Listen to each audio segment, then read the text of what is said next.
mungkin nanti tuker kayak sesi terakhirnya untuk penjelasan apa MOI ya. Ya, untuk menjadi guru yang kreatif itu ada bisa menggunakan metode 4M namanya ya. Nanti bukunya ada 2 itu, yang satu itu terbitan dari GTK Gunung Mulia yang sudah dicetak ulang, lalu yang kedua itu Explorer TMC.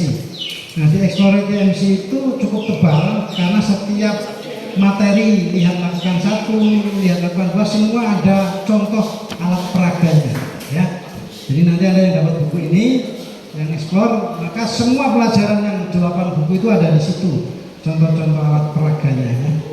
Nah, 4M, M yang pertama adalah menyambut anak-anak, yang kedua memuji Tuhan, yang ketiga mempelajari firman Tuhan, yang keempat membuat kreativitas ya. Jadi saya bagi 4. Saya yakin kakak-kakak di sekolah minggu pasti sudah melakukan itu minimal 3. Biasanya sekolah minggu langsung mulai pujian gitu ya, pujian lalu firman Tuhan lalu ada kreativitas ya. Atau kadang-kadang cuma 2 kan, memuji Tuhan sama belajar firman Tuhan ya. Nah, saya nggak tahu waktunya berapa, kalau 1 jam Anda harus bagi menjadi 4 bagian ya, atau nanti bagian yang lain gitu ya. Kenapa perlu menyambut anak-anak? Karena ada anak-anak misalnya sekolah minggu mulai jam berapa? Jam 8. Kadang-kadang ada anak-anak yang datangnya setengah 8 gitu ya, bahkan lebih awal. Biasanya anak itu lebih rajin ya. Nah, Anda harus membuat kegiatan-kegiatan yang untuk membuat mereka menjadi suasana menjadi netral. Karena ada anak-anak yang datang mungkin tadi dimarahi mama papanya, hatinya masih sedih, atau ada anak yang baru masih malu-malu ya, maka jangan langsung diajak memuji Tuhan, tapi Anda bikin game, permainan.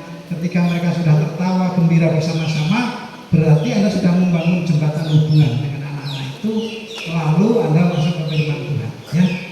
Jadi kalau Anda ingin menyampaikan sesuatu tema, misalnya Anda hari ini akan mengajarkan tentang kasih, ingat ya, menyambutnya harus temanya tentang kasih, pujiannya juga tentang kasih, firman Tuhannya tentang kasih, kemudian aktivitasnya tentang kasih.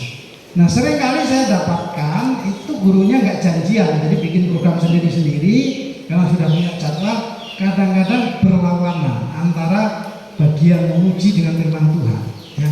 Biasanya yang pimpin pujian dengan firman Tuhan kadang-kadang nggak sama ya, beda orang kan. Nah, misalnya yang satu tugas pimpin pujian, anak-anak hari ini kita yuk mau memuji Tuhan, tapi dari pujian ini kita mau belajar, kita akan melawan musuh kita. Musuh kita siapa? Iblis ya, kan ada lagu iblis musuh kita, mari kita lawan gitu ya. Nah, dari pujian ini mengajarkan apa? Kita harus melawan musuh kita. Dia sudah selesai karena nggak janjian, giliran firman Tuhan. Nah, hari ini kakak ingin mengajak kalian belajar mengasihi musuh kita. Nah, bingung nggak? Nah, tadi pujiannya melawan musuh kita, tapi firman Tuhannya mengasihi musuh kita. Jadi paradok gitu ya. Jadi hati-hati, janjiannya harus sama ya. Kenapa? Karena di dalam otak kita ini, kalau diibaratkan sebuah ruang, itu ada 3 bagian yang disebut dengan register memori, short term memory, long term memory ya. Jadi kalau informasi pelajaran diberikan sangat menarik dan menyenangkan bagi anak-anak, maka dia akan masuk di dalam long term memory. Dan kalau itu masuk di long term memory, maka dia akan bertahan lama ya. Saya tanya, masih ingat lagu Balonku Ada 5? Masih. Kira-kira itu belajarnya kapan? Dari kecil. Dari kecil. Berapa tahun? Mungkin 20 tahun, 30 tahun yang lalu ya? Iya. Pertanyaannya masih ingat? Masih. Di luar kepala? Tidak. Ya, ada yang tidak, ada yang masih ingat ya? Nah, yang ingat berarti dia tinggal di long term memory ya, karena dia menggunakan alga.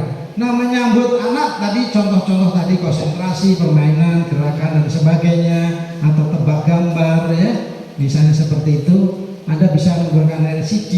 Pak, di LCD saya nggak punya LCD sekolah minggu saya. Anda bisa pakai center gitu ya, pakai print dan sebagainya ya, dan sebagainya, bisa cari digunting dan sebagainya. Coba seperti ini. Oke, kelompok 1 dan kelompok 2. Kira-kira ini orang sedang memegang stang apa? Motor. Yakin. Kelompok 1 motor? Motor apa? Harley. Kelompok 2? Motor juga?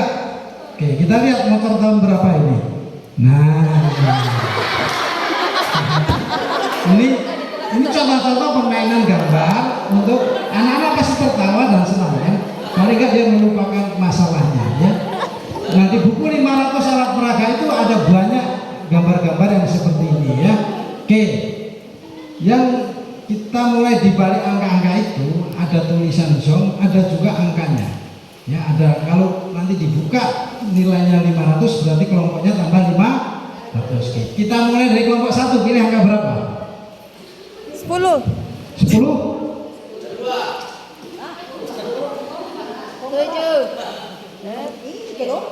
Bentar. Kelompok. Nomor berapa kelompok 1? 2. Kelompok 1.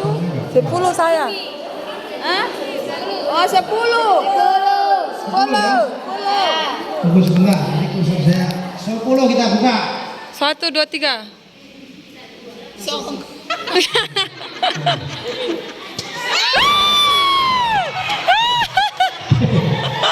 Kelompok berapa?